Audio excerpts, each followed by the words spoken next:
Hoy vamos a tener un tema, es importante con respecto al matrimonio, con respecto al hogar.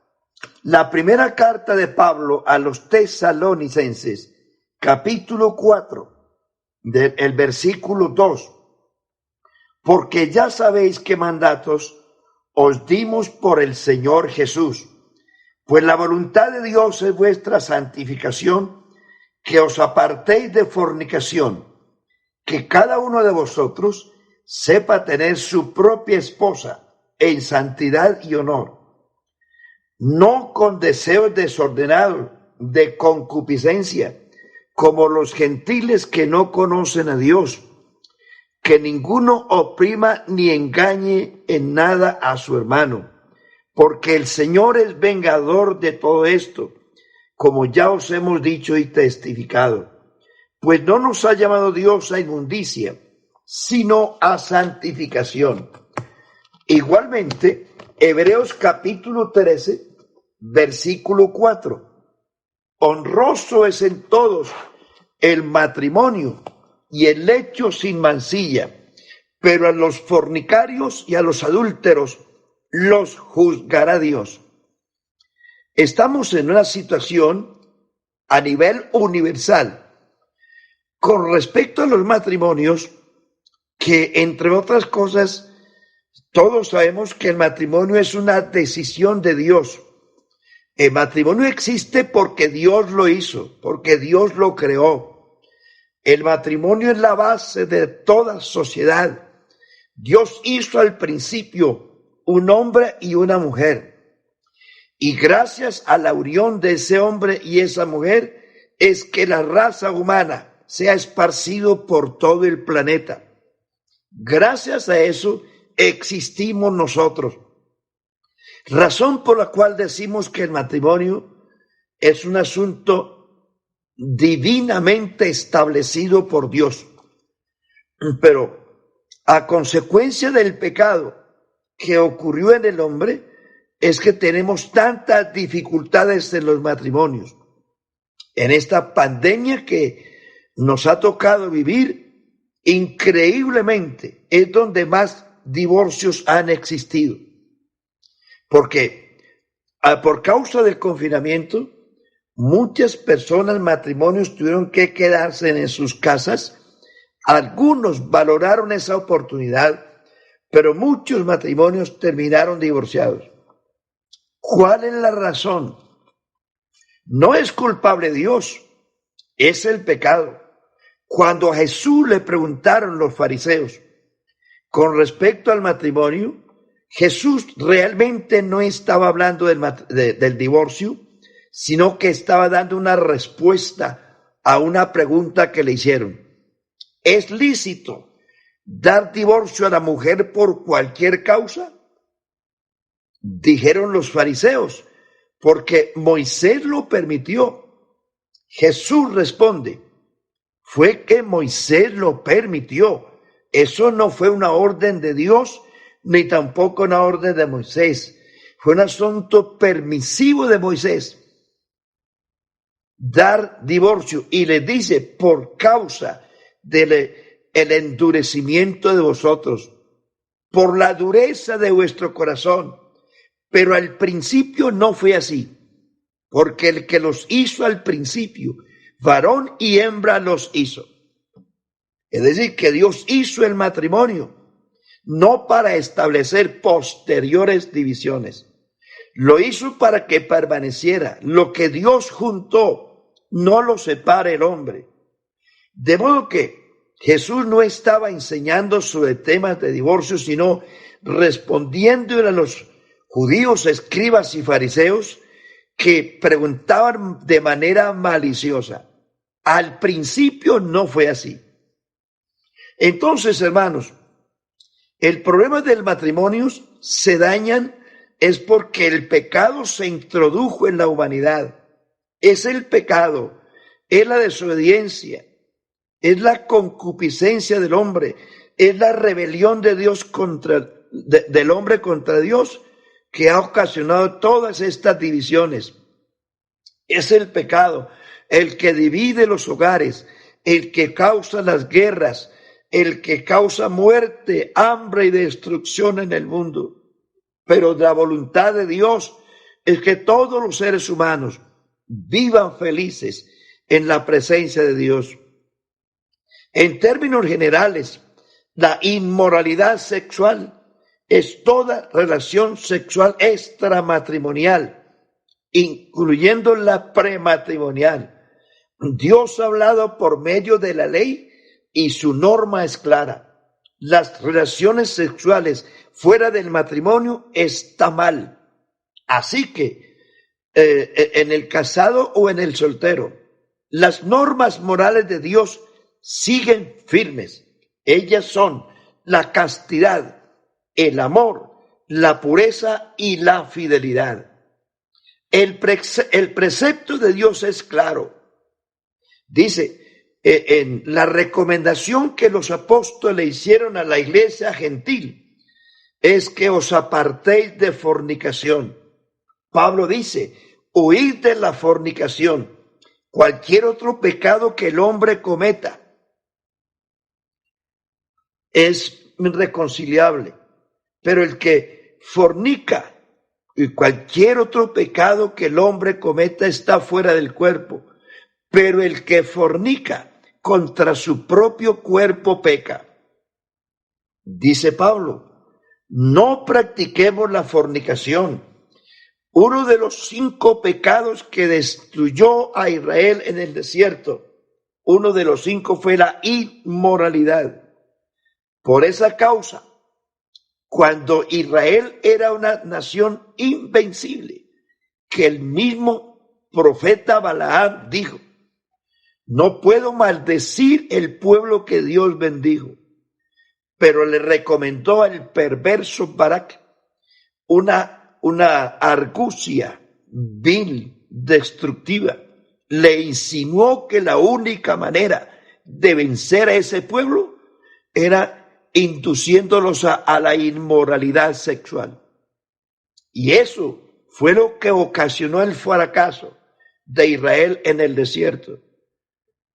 El perverso indujo a Israel a eso, y dice la Biblia que Dios se enojó de tal manera que en un día murieron 24,700, oiga eso, por causa del pecado de inmoralidad. Eso detuvo a Israel el peregrinaje hasta la tierra prometida. Dice Pablo, pero inmoralidad sexual y toda impureza o avaricia, que es idolatría, no se nombre entre vosotros como conviene a santos. Por tanto, haced morir lo terrenal en vuestros miembros, fornicación, impureza, bajas pasiones, malos deseos y avaricia, porque es la voluntad de Dios vuestra santificación, que os apartéis de fornicación. Dios está repitiendo esta norma. Los antidiluvianos fueron marcados por su inmoralidad y a consecuencia de eso vino violencia y trajo destrucción total a los antidiluvianos. El pecado de la inmoralidad fue lo que destruyó a los habitantes de Sodoma y Gomorra. Fueron destruidos por sus prácticas graves y por sus aberraciones sexuales. Dios quemó esas ciudades. El pecado sexual del rey David con Betsabé resultó en el juicio de Dios para él, para su reino y para su familia. David sufrió dolor y penas indecibles como resultado de su inmoralidad. Pablo atribuye la muerte de 24,700 israelitas en los llanos de Moab a consecuencia de eso. La Biblia dice que estas cosas le sucedieron como ejemplos para nosotros, para que no caigamos en el mismo pecado como ellos cayeron. El Salmo 19, verso 8, dice que los preceptos de Dios son limpios y son rectos. Una y otra vez Dios enfatiza el precepto que os apartéis de fornicación. El mandamiento bíblico es huir de la inmoralidad, que eso es lo que ha destruido en gran parte las familias, los hogares, los matrimonios. Y dice, huid, es el camino que Dios enseña. El pecado, lo que evitó la caída de José en Egipto fue que huyó de la tentación que el diablo le provocó. Huid, dice Pablo, huid de las pasiones juveniles. Huid. Y dice, huye de las pasiones juveniles. No se confíe de su propia carne. Es un cristiano, sí, pero todavía corre por sus venas la concupiscencia. Y de eso tenemos que tener sumo cuidado. El mandamiento bíblico es huir de la inmoralidad. Se basa en estos principios fundamentales: castidad, amor, pureza y fidelidad. Los mandamientos: no cometerás adulterio, no cometerás homicidio, no robarás, no codiciarás. Y cualquier otro mandamiento se resume en este mandato: amarás a tu prójimo como a ti mismo. Y parte de ese prójimo es tu pareja. Dice la Biblia, el amor no hace mal al prójimo. Así que el amor es el cumplimiento de la ley. Cuando usted peca, cuando usted fornica o adultera, peca contra Dios, peca contra su pareja, peca contra sus hijos, peca contra la iglesia y peca contra el inconverso. Porque el inconverso está mirando su testimonio, y una vez de que usted comete esos actos inmorales, esa persona deja de confiar en usted y por ende muchos se constituyen en blasfemos. Eso fue lo que el profeta le reclamó a David. Por causa de tu pecado, oh rey, has hecho que los enemigos de Dios blasfemen de su grande nombre. Tenemos aquí el primero, la castidad.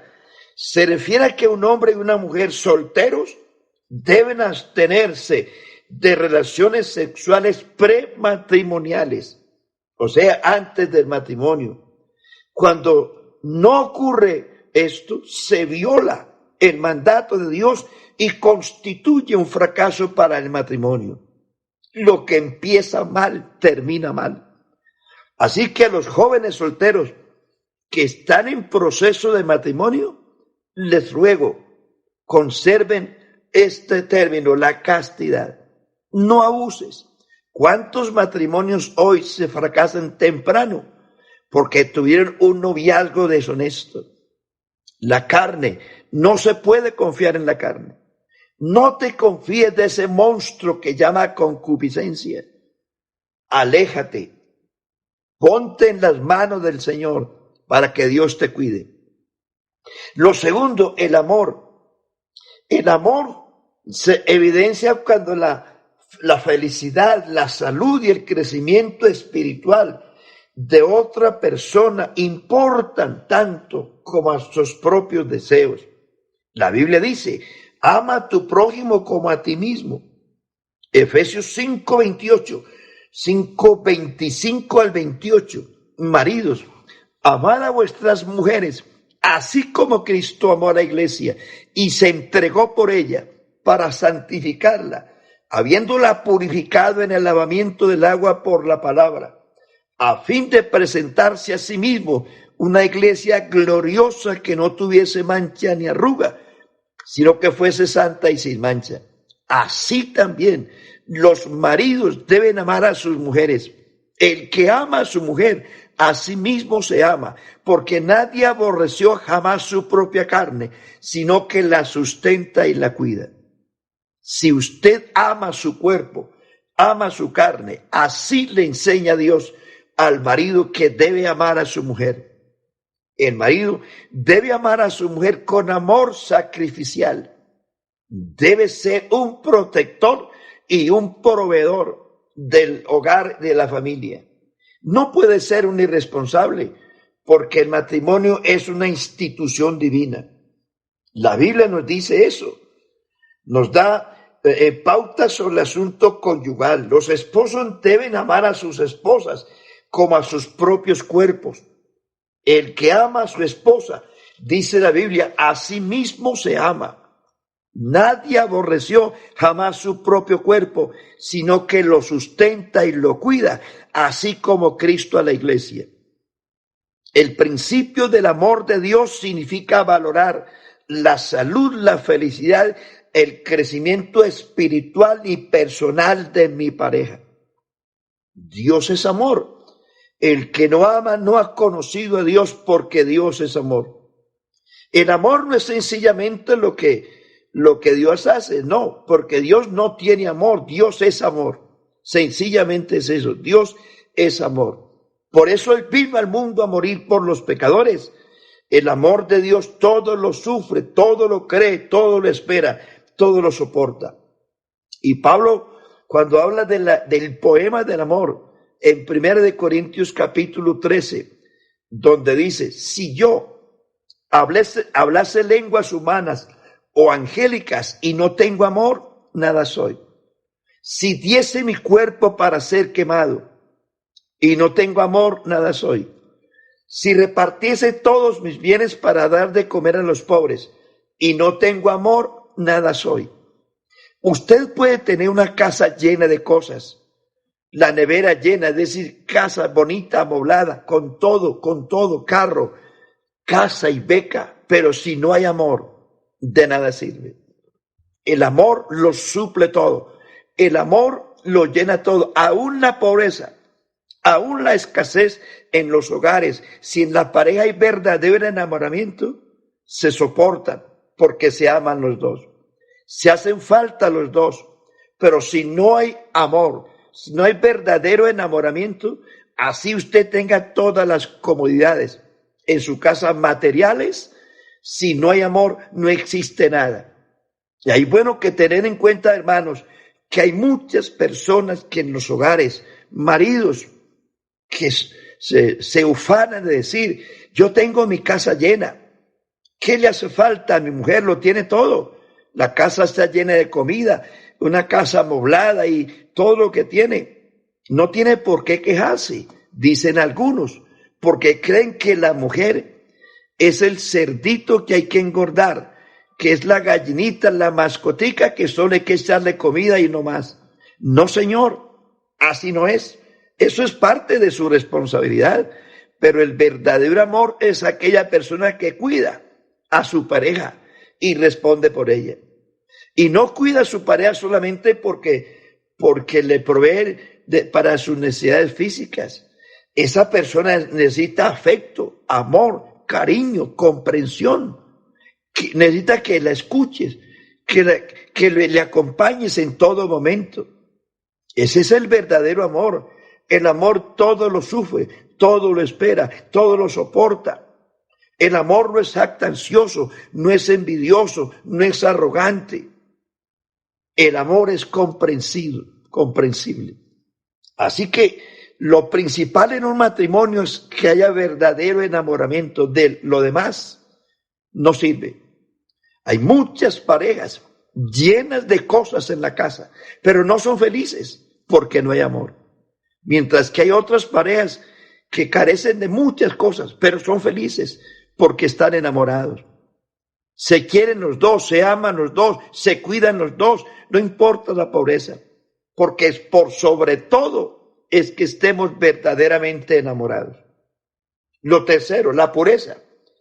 La norma bíblica del sexo es una norma de pureza.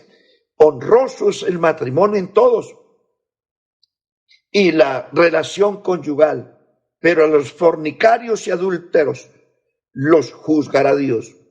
La norma de Dios en la relación sexual es que sea pura y hermosa, diseñado por Dios. El sexo fue diseñado por Dios para ser disfrutado entre marido y mujer, casados, claro que sí. La procreación de la especie humana se debe precisamente a esta relación.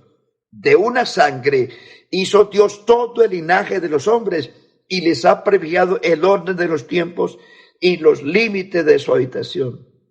La unidad espiritual, esa unión puede romperse incluso antes del matrimonio, si uno o ambos compañeros no mantienen el hecho matrimonial puro, no esperando a tener relaciones sexuales hasta poder hacerlo dentro del matrimonio. No te adelantes, porque la pureza sexual es lo que garantiza la estabilidad de un matrimonio. Dios es puro, no por lo que hace, sino porque esa es su naturaleza. Puro, Dios es puro. Todo aquel que tiene, dice la Biblia, esta esperanza en Él se purifica, a sí mismo como Él es puro. En el Antiguo Testamento, Dios exigió que el oro con la que se construyó el tabernáculo tenía que ser puro. El incienso de la adoración tenía que ser puro. Los animales que se sacrificaban tenían que ser puros. Jesucristo enseñó que el corazón del hombre tiene que ser puro. La religión tiene que ser pura. Las relaciones sexuales dentro del matrimonio tienen que ser puros. La pureza de Dios es tal que Él es demasiado limpio para ver el mal. Cuando han existido relaciones prematrimoniales en una pareja, se ha perdido la pureza y se ha contaminado el hecho y traerá consecuencias graves en el futuro. Por último, la fidelidad. La fidelidad reconoce que Jehová tu Dios es fiel y verdadero. Dios le dice a los israelitas, esa una de las exigencias. Dice la Biblia, si somos fieles, Él permanece fiel, porque no puede negarse a sí mismo. Segunda Timoteo 2:13. En otras palabras, Dios no puede ser infiel, porque la fidelidad no es algo que Él hace, es algo que Él es. Él es fiel, porque Él es fiel. La impureza sexual es una ofrenda contra Dios, porque Él es fiel. Las relaciones sexuales fuera del matrimonio son una ofensa contra Dios. El pecado de David. David pecó contra el legislador de la ley. Hizo que sus enemigos blasfemaran contra Dios. Pecó contra Dios. Pecó contra Urías. Pecó contra la esposa de Urías. Pecó contra la familia.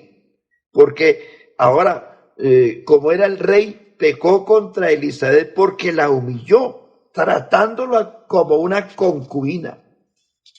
Así la trató. De esa manera, como una concubina. Pecó contra el pueblo, pues a causa de esto sufrió gran derrota. Aquí violó el amor de Dios, su pureza, su fidelidad y pureza, fidelidad y lealtad. Recomendaciones finales. Respetar las normas de Dios. No nos queda otro camino que respetar las normas de Dios.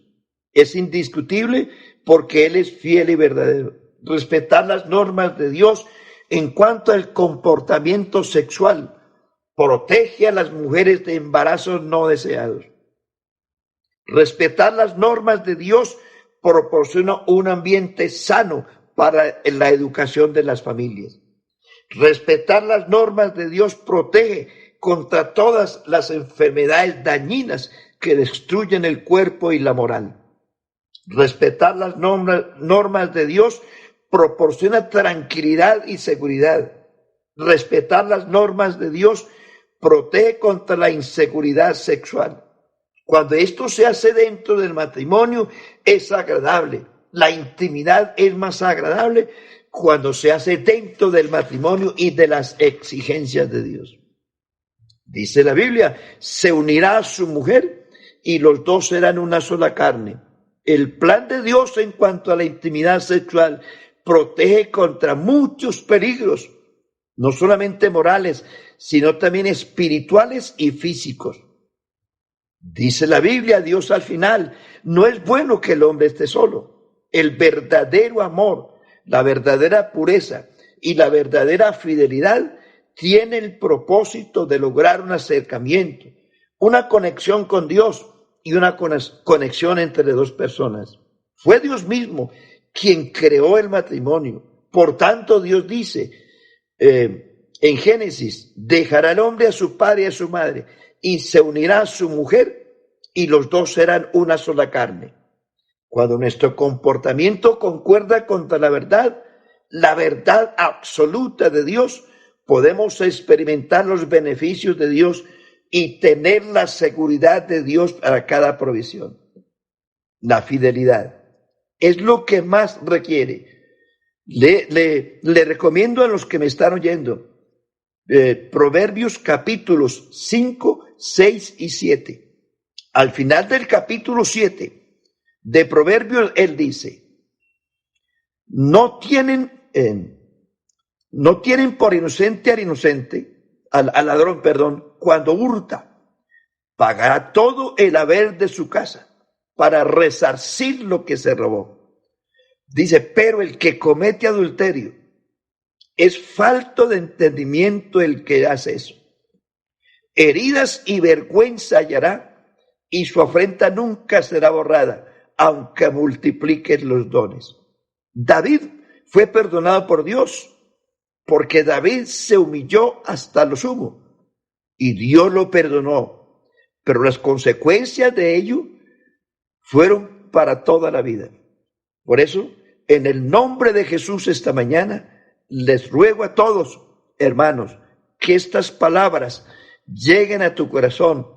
Hogares que estén a punto de destruirse, hay una solución. Cristo es el camino, Cristo es la solución. Cristo es el mejor psicólogo, el mejor terapeuta matrimonial es Jesús. Los matrimonios se dañan porque la gente deja de temer a Dios, deja de orar, deja de leer la Biblia, deja de asistir a la iglesia y dejan de amarse.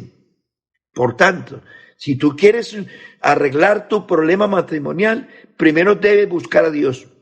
Él es la solución, Él es el camino, Él es la puerta.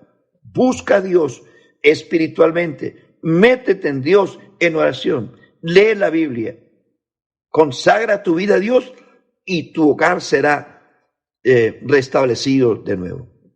Oremos en esta mañana y para los hermanos y amigos que me han escuchado, les aconsejo siempre, Dios creó el matrimonio y todo lo que Dios hizo es bueno. Soberano y eterno Dios, gracias te doy porque tu palabra es fiel y verdadera. Por los hermanos y amigos que nos están escuchando esta mañana, yo ruego que tú les des tranquilidad y felicidad, que les enseñes a ser fieles, que el camino, que la solución a los problemas matrimoniales eres tú, Señor. Si tú creaste el matrimonio, que es una institución divina, tú tienes el poder de arreglarlos. En el nombre de Jesús, te ruego, Dios, que envíes tu palabra para que los hogares sean sanos. Pues si hay un hogar sano, la familia será sana, la sociedad sana, la iglesia también. Para la gloria de Dios, en el nombre de Jesús. Amén.